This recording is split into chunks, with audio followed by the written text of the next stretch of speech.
Well, thank you so much, everyone, for coming.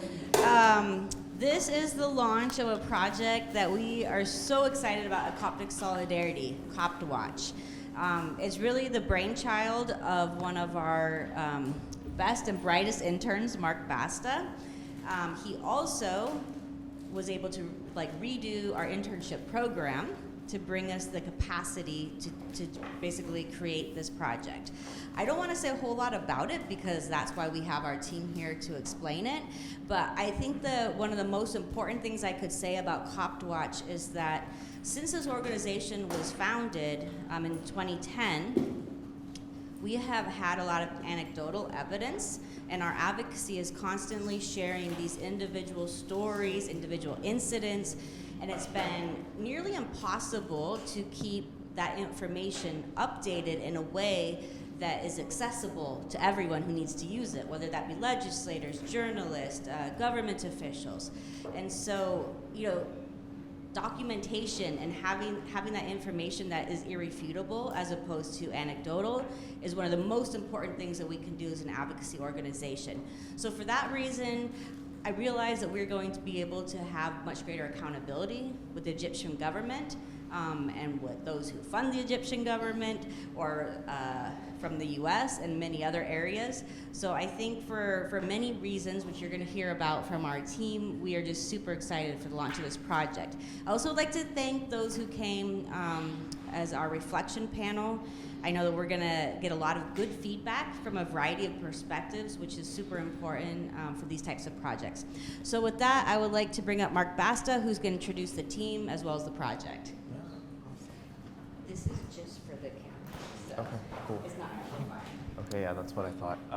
Well, thank you all again for coming, and my name is Mark Basta again. I serve as the Public Affairs and Policy Advisor at Coptic Solidarity, and I've been managing this project since the fall when we started it back in all the way September. And today we're formally introducing CoptWatch, a public human rights documentation platform dedicated to recording and analyzing anti-Coptic hostility in Egypt.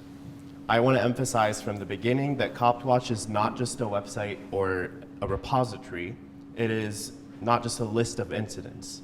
It is an attempt to build documentation infrastructure that is sustainable, a consistent way to gather scattered evidence, verify it, classify it, preserve it, and make it usable for researchers, advocates, journalists, policymakers, and community members.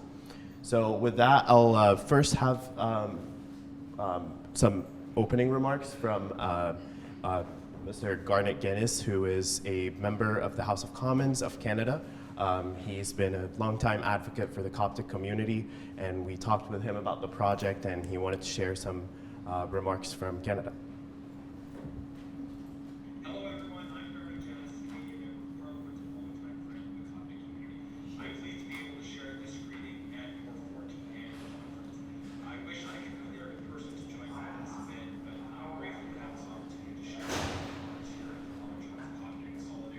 Latest initiative, CoptWatch.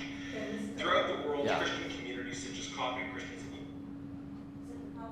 Hello everyone, I'm Gerardi, Canadian member of Parliament and longtime friend of the Coptic community. I'm pleased to be able to share this greeting at your 14th annual conference.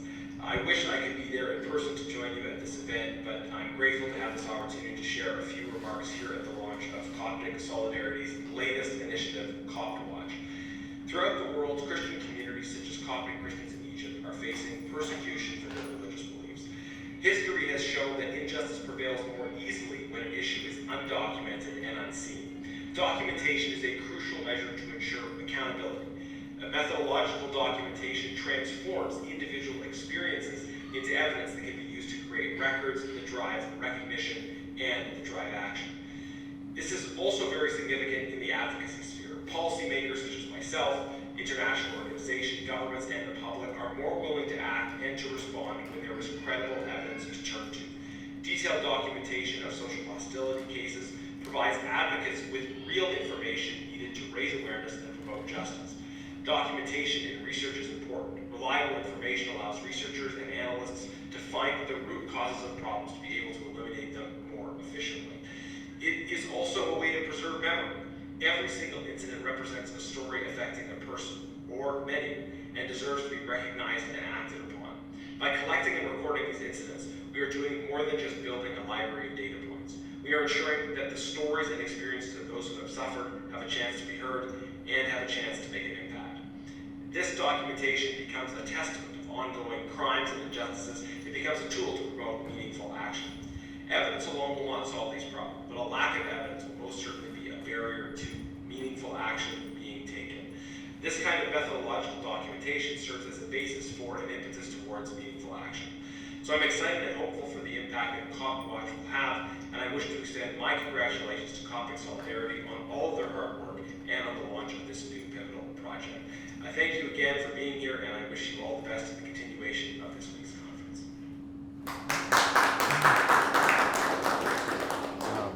We thank Representative, MP Guinness for his speech. He's always a really good advocate for the Coptic community in Canada and abroad. And thank you, Reda, for connecting us with him. We appreciate it. So in the next few minutes, I'll explain what CoptWatch is, why we built it, kind of what problem we're trying to solve. And then we'll have our spring interns do the rest of the presentation. So first, Larissa will be walking us through how we record anti-Coptic incidents, and then after that, Astrid will be actually showing us that in practice through a live demo.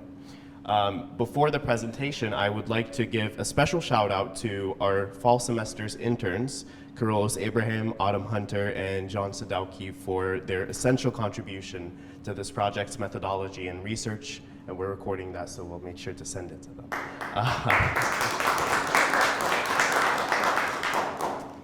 Awesome. So with that, yeah, take the clicker. Thank you. Awesome. Okay.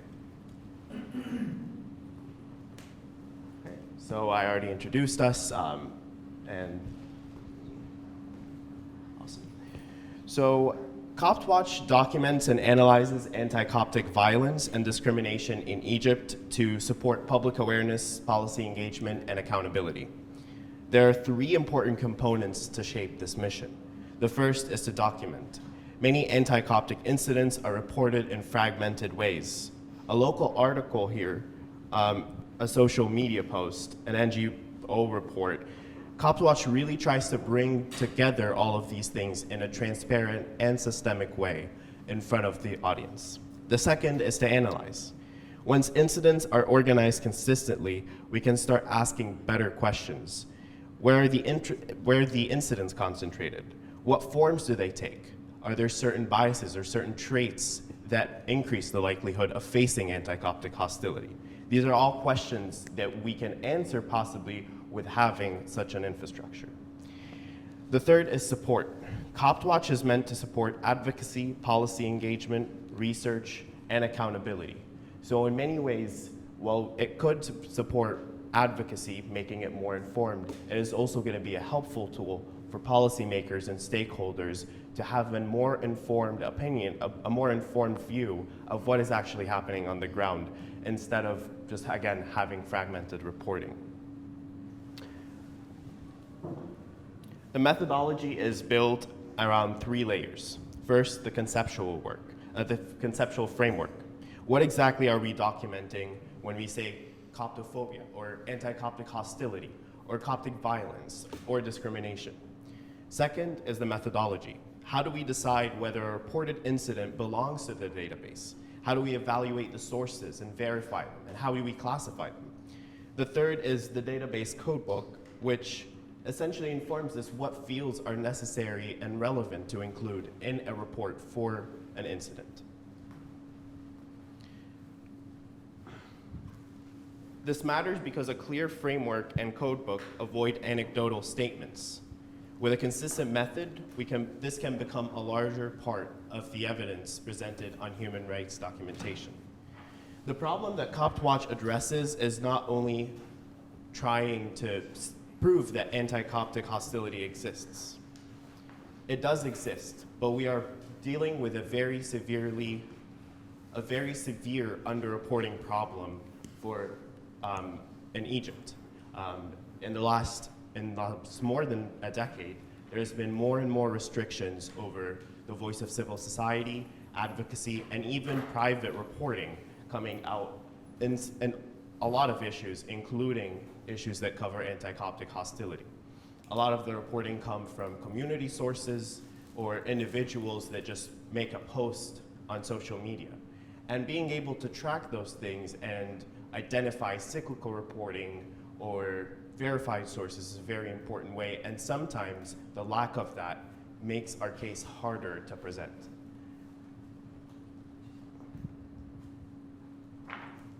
This is a little bit of a definition for what we're trying to look for here. CoptWatch uses a paired language, Coptophobia and anti-Coptic hostility, as a way of presenting a term that is both approachable to the general public with the suffix phobia, but also a term that reflects the phenomena that we're trying to describe without clinicizing it, without trying to show that it's some sort of a psychological form. It is deeper and it is different than that. And so the definition that we put for it is that it is the structural and communal patterns of discrimination, incitement, coercion, and interference with freedom of religion or belief, hostile discourse or incitement, and violence directed at individuals, groups, or institutions because of their actual or perceived Coptic identity or association. So there are different patterns of violations that we've highlighted into this, and that kind of takes me to the historical review before I explain the conceptual framework more thoroughly. So we used the 1970s as our modern inflection point that we define as the start, at least, of when we record incidents of anti-Coptic hostility. The 1970s saw a lot of changes in how sectarian issues in Egypt were viewed and managed. The state had, in the 1970s, announced a state religion. A lot of the administrative laws that still hurdle a lot of Coptic rights came from that time period, and the increase of sectarian violence and subsequent inaction became much more clear and much more repeated around that time period. So that's why we chose this time, and there's a lot of literature that goes behind identifying the 1970s as the main modern inflection point for modern patterns of anti-Coptic violence.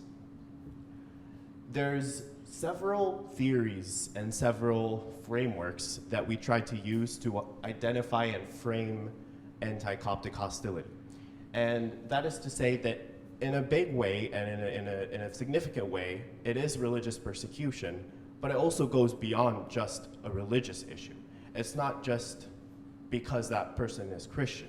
There is more social, legal, and essentially psychological phenomena and frameworks that can also complement the framework of religious persecution to explain why this phenomena continues to exist and be normalized. Something like moral exclusion, national unity performance, or as Vivian Ibrahim calls it, the perpetuation of national unity, authoritarianism, and securitization. These are all big factors that shape Coptic life and the response to violations against Copts and why they keep happening. For example, securitization refers to the essential informal pact between Coptic institutions and the state, where the state kind of puts that illusion that without its status quo, there will be chaos against the Copts, and that will threaten their existence in Egypt. And so the Coptic institutions should keep supporting the state because of that reason. And so essentially, what that creates is a room for Coptic hostilities to be normalized in favor of keeping the status quo and protecting from full-on chaos. And that is one of the ways that you don't see full action or full change or reform against different Coptic violations, and it contributes to the final impunity, which is embedded in the conceptual framework, which takes me to the next slide. I'm not going to read over all of this, but this is essentially the theoretical conceptual work that we work with. And the main key take point over here is that we don't work with a flat theory. We're not just saying this is religious persecution, because Coptic violence can take a lot of forms that are sometimes not directly interference with their religious practice. For example, violence can happen from different people, and it can happen not during religious practice. In those cases, you need to have some sort of a distinction. You can't put everything under one category, but this is a way for us to make that nuance without losing sight of the common theme and the common thread that connects all of those different violations, which is Coptic identity and being Coptic in Egypt now. And so if you will see here, there's the main kind of manifestations of anti-Coptic hostilities, and Astrid will walk you through more of this, but there's a lot of different act types that fall under each one of those types. These are kind of just our bigger categories. There's the different actors, and we account for state and non-state actors. There's I should have started with that, the enabling conditions, which is what we talked about before, the authoritarianism, moral exclusion, national unity, securitization. These enable the manifestation of hostilities, and then it harms the victims and the targets. There is a response to that, or an expected or required response. When that fails, which is what this model accounts for, is when we get the impunity. And that is the reproductive factor of this whole cycle. Because of the impunity that happens, that normalizes, or essentially says that anti-Coptic violence is permissible, you allow other people to do it again. And so it's a recurring cycle. So why CoptWatch? CoptWatch is to document a lot of, again, fragmented reporting into one central repository to make it easier for the audience, for the stakeholders, to review all of those cases. And it's to analyze patterns from the cases that we've got. It's to archive and educate. While our first phase starts from recording from 2023, our second will go back to 2014, and then our last phase will go all the way back to the 1970s. And that will serve as a repository for Coptic memory. So even if years go by, cases won't just be forgotten because their links were broken or they lost the social media post or whatever it was that proved that this violation took place. And the last is support, accountability, which in my opinion is the ultimate goal for this, is that when we have clear, transparent, verified information that we can collect, or at least we can collect it in as of a clear way as possible for decision makers, we have a lot better of a platform and a lot better of an infrastructure to go to decision makers and tell them there's no debate, there's no doubt about what we're talking about. We have the evidence, now what are you going to do about it? So with that, I will give it to Larissa to walk us through the practical methodology of the project. The clicker and the mic. Yes, it's a little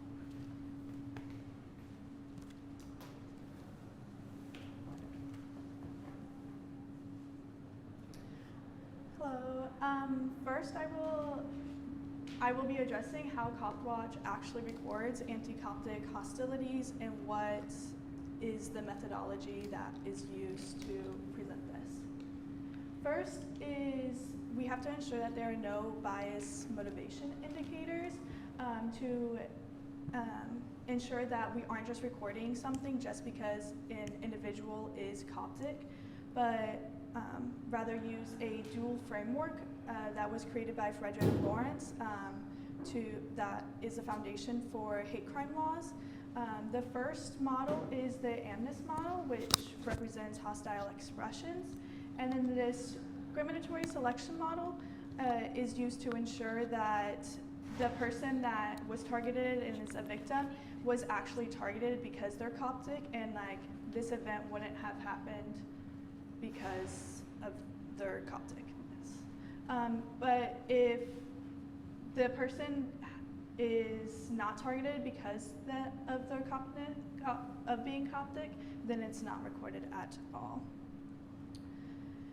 And for the investigative process, we use Berkeley's Protocol on Digital and Open Source Investigation, which is used for public case entries on the collection and investigation. These entries provide a traceable and preserved evidence through a transparent process, which include online inquiries, preliminary assessment, collection, preservation, verification, and investigative analysis. First, the online inquiry involves two models, searching and monitoring. Searching entails the use of lead information through word of mouth or online searching, as well as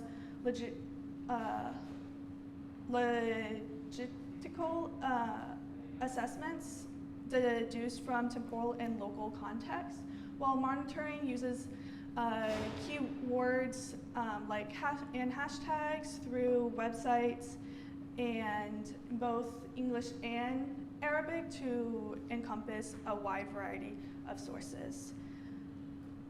And both of these, searching and monitoring, is used to ensure a holistic approach to mitigate the potential risk of bias. And in the preliminary assessment, this is used as the identity relevance check through IR01 and through IR05, is to check for like the low risk and the high risk. The low risk involves information that won't disappear and provides no safety concerns, while high risk, the incident is reliable and also poses no harm to the individual. Next, we have collection. In the process, for instance, stable institutional sources like major news outlets, NGOs, and official statements. These statements require URL copying and author and publishing information. Additionally, sensitive information like a video or other digital media is reported through more of a registration process, which includes a source, a code for that source, and a full range picture capture of the video or digital media. Next, we have preservation. The coders for CoptWatch, they assign each source a case ID. They record the original URL and date of that finding, as well as save a screenshot or PDF of the media involved. And through this process, we have to ensure that it is identifiable, that for the ability that the data won't disappear. Second, that the data is retrievable, ensuring that the digital item will be able to be continuously accessible for the users and for ourselves. That it is understandable, that users are able to comprehend what the media is saying, as well as it is renderable, that you can continuously interact with the media or article. Next, we have verification. Through this process, it is recorded through three forms: content analysis, technical analysis, and source analysis.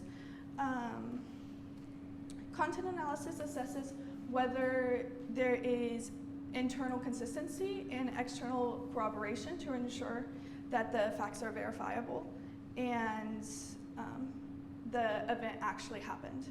And technical analysis is only used for video and material evidence with a risk of misrecognition or misinterpretation. The third form is source analysis, which is used to verify the source, and like the coders provide this criteria. Provenance: is the source actually reliable? Second, credibility: is the source original, or is it a repost, or is it a third form of that media? Affiliation and position: does the source have any ideologies or positions outside that could include a bias of expression through the media and written article. Second, specificity. Does the source have enough information provided for it to be actually useful? And lastly, attenuation. How far removed is the provider of that source from the incident, and or how far removed are they from like the word of mouth? Lastly, in the protocol, we have investigative analysis, which coders build the case into the codebook to ensure that it is based on the conceptual framework. The team also decides whether the case will be publicly released or internally autonomized, so to ensure that no sensitive information and no targets or victims within is being like publicly ridiculed from us posting their event. And lastly, throughout this process, we ensure a high recognition of ethics and privacy. We use a minimum of 5 ethical considerations for safe documentation from the Office of the UN High Commission on Human Rights, as well as a survivor-centered approach. And the ethical approaches, first we start with do no harm, holding survivors at the utmost center as priority. Then we go into data minimization, only collect and publish survivors' info if it's actually justifiable for public release. Then conditional public release, assess any security risk and measures that may be of concern for the information that we record. And restriction on sensitive information release, hold a privacy of minors or sexual violence victims at the utmost, and like they're fully withheld from public access, so their information is privately held and not further putting them at a risk of even more harm. And lastly, prior informed consent, anything from first-hand accounts of victims or evidence from visualizations, we must get informed consent before being publicly released, so the victims and targets are not further harmed from the event. And now I will pass it over to Astrid to talk about how it actually works.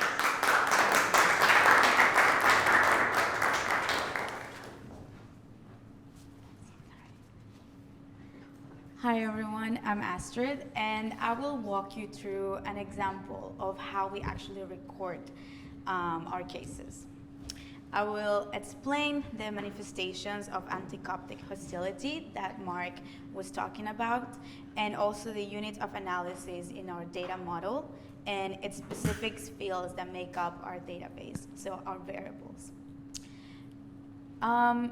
And before that, I want to say that our documentation process relies on an event-based data model following the Herodux events standard format to systematically report on when, where, and what happened in each case. And so to maintain consistency, we created a data model with the following units. To start, our case will go through first an event that happened, and then I will go through thoroughly later on, but we're gonna start to make up a case after an event is happening and an act type has happened from the perpetrator to the victim, to then report on any type of escalation, and to also report any response or the lack of intervention with the sources provided.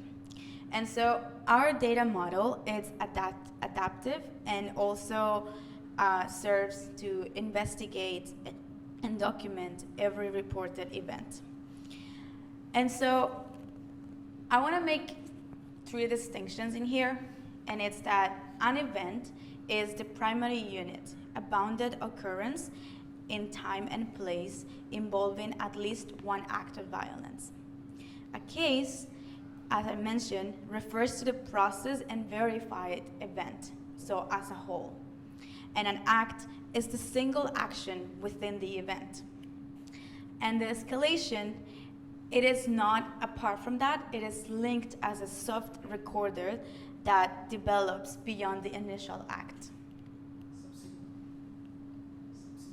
Right. And so to start, as we mentioned, we go through our any type of news reports, social medias, official reports from NGOs to check on the first incident that happened. We're gonna go through this example with Dr. Saman's case.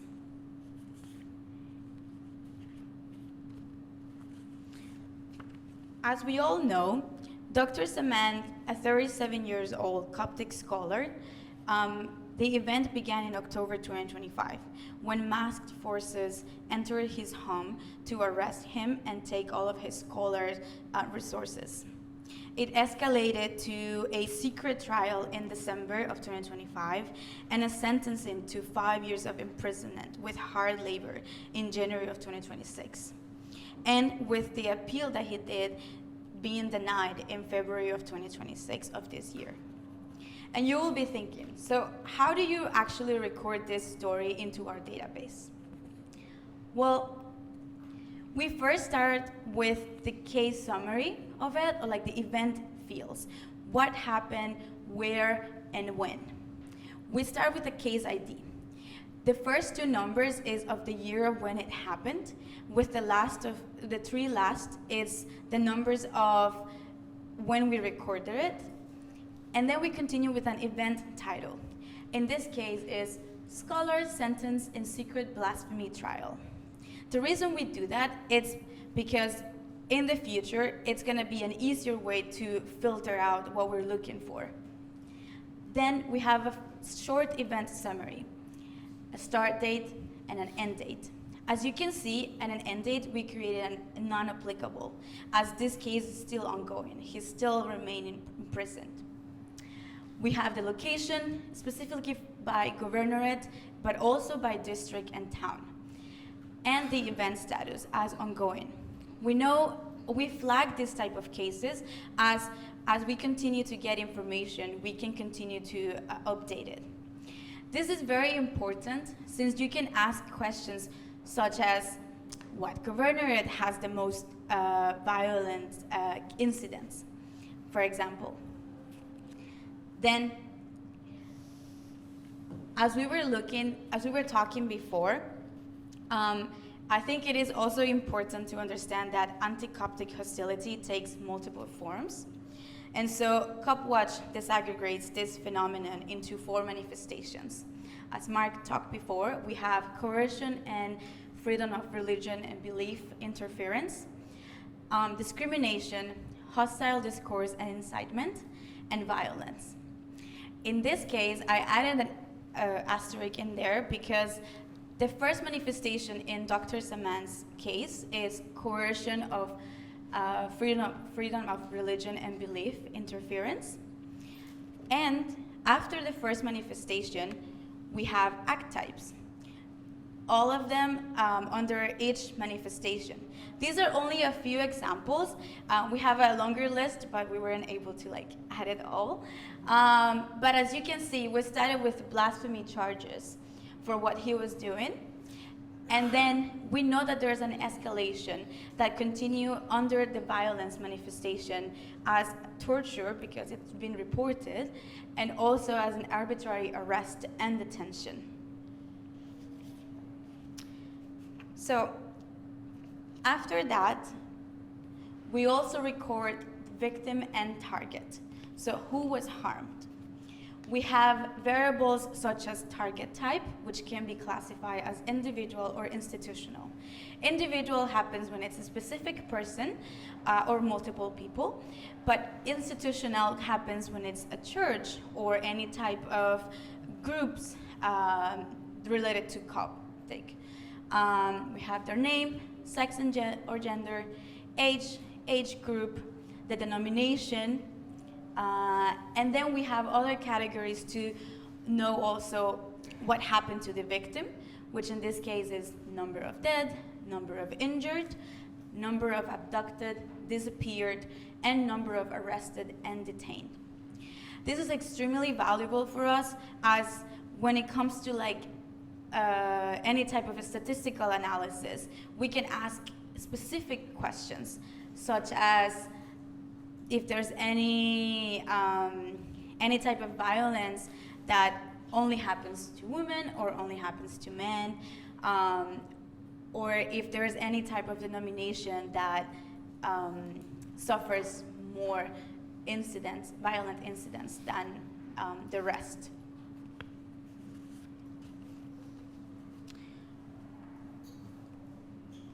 Then we also have information for the perpetrator, so who commits the act. In here, it can be two types, state and non-state actors. And then the number of perpetrators and the state involvement. As you can see for Dr. Cement, we know that it was a state actor, as it was authorities that came over. And then we have a non-applicable for the number of perpetrators, as in this case it was the state, the actor of this. However, when it comes to individuals and incidents that happen to individuals, most likely we will know who and how many perpetrators there were. And then as for the state involvement, in this case is yes. This can be directly, which it is in this case, or indirectly. This is also very important, as we can continue hold accountable to the state, knowing exactly how many incidents they're actually involved in. And next, we have the intervention or response. This is official reports. This can be court or police reports or any type of documents, or reconciliation councils. In this case, we do have the court report as well as the appeal report. And this is also very important, as in many of the cases that we've been trying to look into, you will have some sort of police report, but then nothing else is done with it. And so it is important to note that maybe the family did do a report, but nothing else happened in terms of the response, or that there isn't any report and there shouldn't be, and there should be. And finally, we have our sources. As Larissa was talking to you about, sources help us to make the credibility of our documentation. And at the end of all of this sources validation that we have, we continue with the public release status. As Larissa mentioned, we have the full case visibility when it's something that we know that we can publish, such as Dr. Saman's case, just because his name and the news have publicly said what happened and who he is. We can also withhold that information, so only keeping it for internal notes, and also make any type of anonymized type of cases when it comes to sexual assault cases or minors. Yeah. Thank you.